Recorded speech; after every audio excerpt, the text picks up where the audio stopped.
നമുക്കിന്ന് താറാവിന്റെ കഥ പറഞ്ഞാലോ? പറയാം. ഒരിക്കൽ അമ്മ താറാവും കുഞ്ഞു താറാവും കുളക്കരയിലൂടെ നടക്കുകയായിരുന്നു. പെട്ടെന്ന് അതിലെ കൂടി ഒരു കുറുക്കൻ വന്നു. അമ്മ താറാവ് ഇത് കണ്ടു. അമ്മ താറാവ് കുഞ്ഞു താറാവുകളോട് പറഞ്ഞു, മക്കളെ, നിങ്ങൾ വേഗം വെള്ളത്തിലൂടെ നീന്തി രക്ഷപ്പെട്ടോളൂ.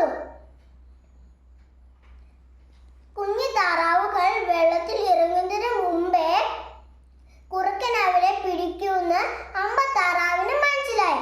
അമ്മ താറാവിന് ഒരു ബുദ്ധി തോന്നി.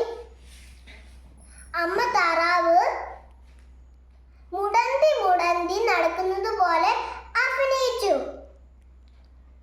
ഇത് കണ്ട കുറുക്കൻ ഓർത്തു, കുഞ്ഞു താറാവിനേക്കാളും വലിയ താറാവിനെയല്ലേ പിടിക്കുന്നത് നല്ലത്.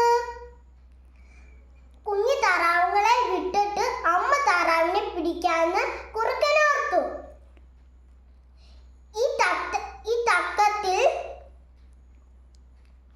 കുഞ്ഞു താറാവുകൾ രക്ഷപ്പെട്ടു എന്ന് അമ്മ താറാവ് കണ്ടു. അമ്മ താറാവും വേഗം വെള്ളത്തിനകത്ത് ഇറങ്ങി രക്ഷപ്പെട്ടു. കുറുക്കനോ